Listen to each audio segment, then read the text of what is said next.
Hello, good evening students. स्वागत है आपका हमारे इस चैनल में।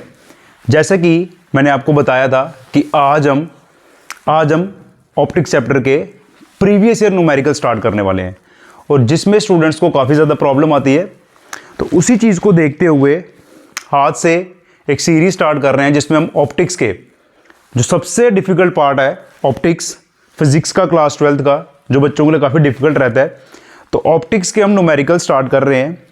तो सबसे पहले आइए देखते हैं कि लास्ट ईयर सीबीएसई में पूछा गया क्वेश्चन किस पे बेस्ड है। देखिए, सबसे पहले यहां पर क्या बोला हुआ बच्चों कि ये टॉपिक किस पे बेस्ड है बच्चों, ये हमारा जो न्यूमेरिकल है ये बेस्ड है प्रिज्म पे। ठीक है, तो इसमें क्या बोला हुआ है, ray of light is incident normally on one face of an equilateral glass prism. देखिए, हमारे पास एक इक्विलेटरल ग्लास प्रिज्म है, तो सबसे पहले हम यहां पर एक ग्लास प्रिज्म बना लेते हैं। ठीक है, इक्विलेटरल है तो जिसमें हर एक एंगल बच्चों क्या रहने वाला है, 60 डिग्री रहने वाला है। ठीक है, इतना क्लियर हो गया। ऑफ रिफ्रैक्टिव इंडेक्स बच्चों, ये जो हमारा ग्लास प्रिज्म है, ध्यान देना, ये जो हमारा ग्लास प्रिज्म है इसका रिफ्रैक्टिव इंडेक्स दिया हुआ है, इसको मैं पूरा डिटेल में बताऊंगा। इसमें क्या बोला हुआ बच्चों, रिफ्रैक्टिव इंडेक्स दिया हुआ हमें, किसका, refractive index of glass prism. देखिए, इसमें बच्चों को काफी दिक्कत आती है। हालांकि प्रिज्म का अगर थ्योरेटिकल पोर्शन देखें काफी इजी है, बट न्यूमेरिकल काफी ट्विस्ट आ जाते हैं इसमें कि refractive index of glass prism दिया हुआ बच्चों, और आपने थ्योरी क्लास में पढ़ा हुआ है कि जब भी हमें रिफ्रैक्टिव इंडेक्स की बात की जाती है, ये होगा refractive index of glass with respect to air, और इसका रिफ्रैक्टिव इंडेक्स हमें बच्चों कितना दिया हुआ है, म्यू दिया हुआ है। ठीक है, जब भी हम रिफ्रैक्टिव इंडेक्स की बात करेंगे, उसको हम कंपेयर करेंगे किसके साथ बच्चों, एयर के साथ। ठीक है, इस क्वेश्चन में यहां पर हमें देखिए डेली क्वेश्चन करवाऊंगा। ठीक है, अगर आपको क्वेश्चन में कोई चीज समझ आ रही है तो लाइक करना, वीडियो को कमेंट करना और इसको शेयर जरूर करना। ठीक है, क्योंकि इसी टाइप का पैटर्न है, लेटेस्ट क्वेश्चन है, बिल्कुल लेटेस्ट क्वेश्चन है। क्या बोला गया इसमें, रिफ्रैक्टिव इंडेक्स इतना आ गया, यहां तक हम पहुंच गए। When the prism is complete, एक एक वर्ड को ध्यान से समझना है। When the prism is completely immersed in a transparent medium, कहता है किसी मीडियम के अंदर इस प्रिज्म को इमर्स करवा दिया गया। हमें नहीं पता ये मीडियम क्या है। ठीक है, किसी मीडियम के अंदर इस प्रिज्म को हमें इमर्स करवा दिया गया, हमें नहीं पता वो मीडियम क्या है, तो मान लेते हैं उस मीडियम का रिफ्रैक्टिव इंडेक्स कितना है, म्यू एम।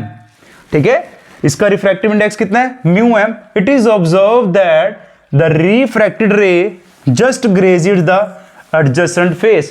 कहता है जो रिफ्रैक्टेड रे है वो ग्रेस करके निकल रही है, मतलब एडजेसेंट फेस, अगर इस फेस पे इंसिडेंट हो रही है तो दूसरे फेस के ऊपर से टच करते हुए बाहर निकलेगी, ग्रेज करते हुए बाहर निकलेगी।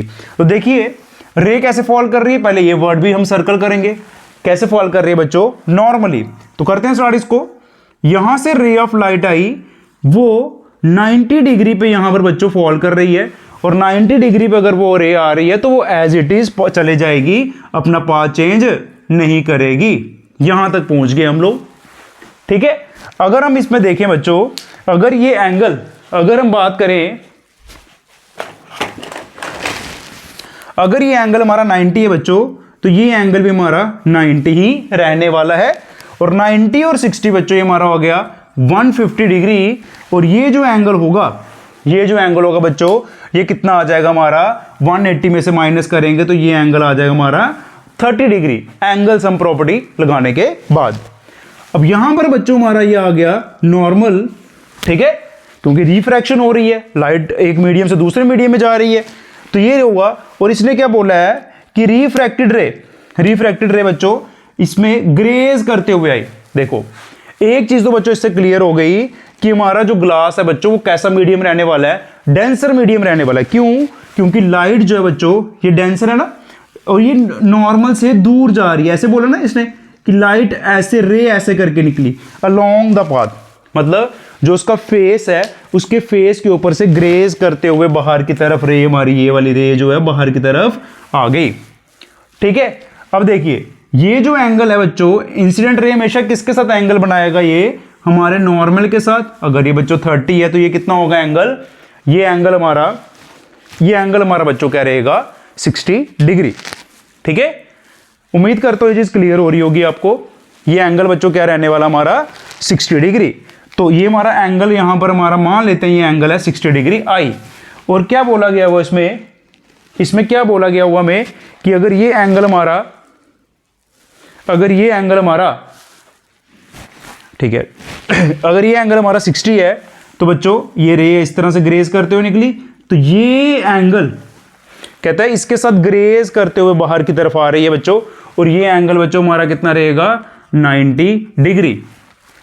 ये कितना एंगल बनेगा 90 डिग्री। कैसे बनेगा, ये हमारा आ गया ये नॉर्मल, और नॉर्मल ने इस सरफेस के साथ जो एंगल बनाया होगा वो कितना होगा 90 डिग्री।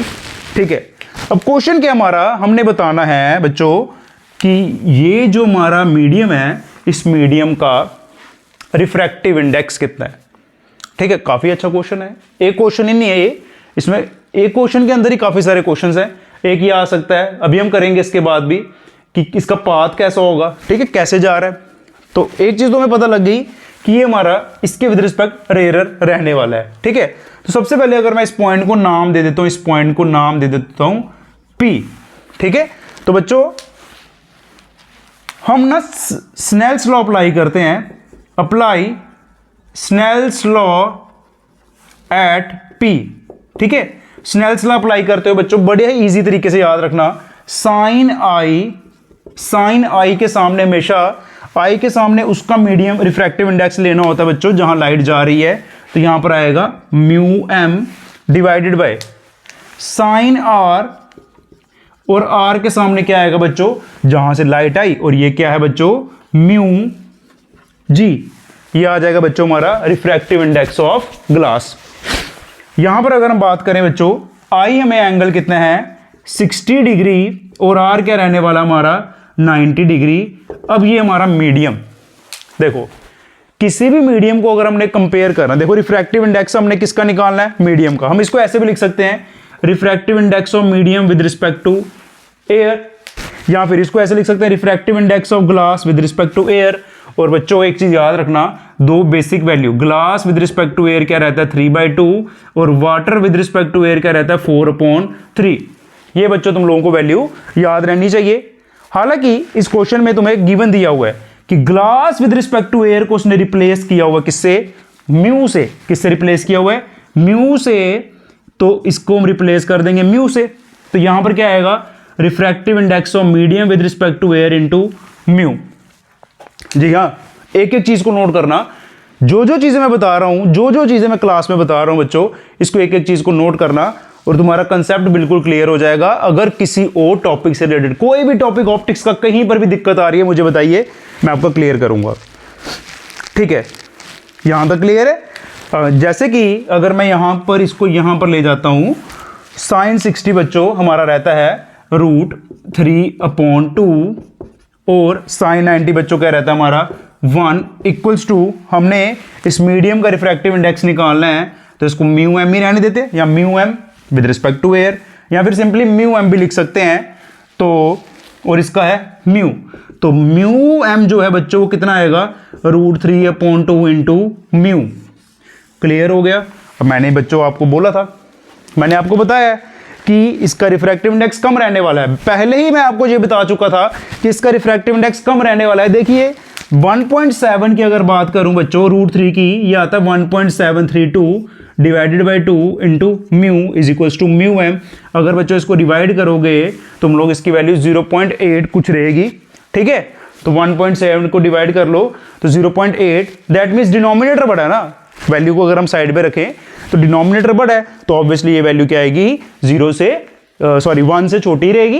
तो 1 से छोटी को अगर मल्टीप्लाई करें तो ये बाहर वाला बच्चों मीडियम हमारा क्या रहेगा, ये हमारा मीडियम निकल के आएगा रेयर, और ये ग्लास हमारा क्या होगा डेंसर। और इसी टाइप का क्वेश्चन हमारा लास्ट ईयर बोर्ड में पूछा गया हुआ है CBSE 2024 में। बहुत कम टाइम है आपके पास, तो जो जो चीजें मैं क्लास में करवा रहा हूं इसको प्रॉपर तरीके से नोट कीजिएगा। अगर ये वीडियो अच्छी लगी है, इसको लाइक करो। ठीक है, मोटिवेशन मिलेगी, आपके लिए बहुत अच्छे अच्छे क्वेश्चन लेके आऊंगा। अगर इनकेस आपको किसी क्वेश्चन में दिक्कत आ रही है आप मुझे मैसेज कर सकते हो। ठीक है, कमेंट कर दो कि सर ये क्वेश्चन में प्रॉब्लम आ रही है, क्वेश्चन लिख दीजिए, तो मैं उसको डेफिनेटली क्लियर करेंगे हम। ठीक है, मिलते हैं नेक्स्ट वीडियो में। आज के लिए इतना ही है।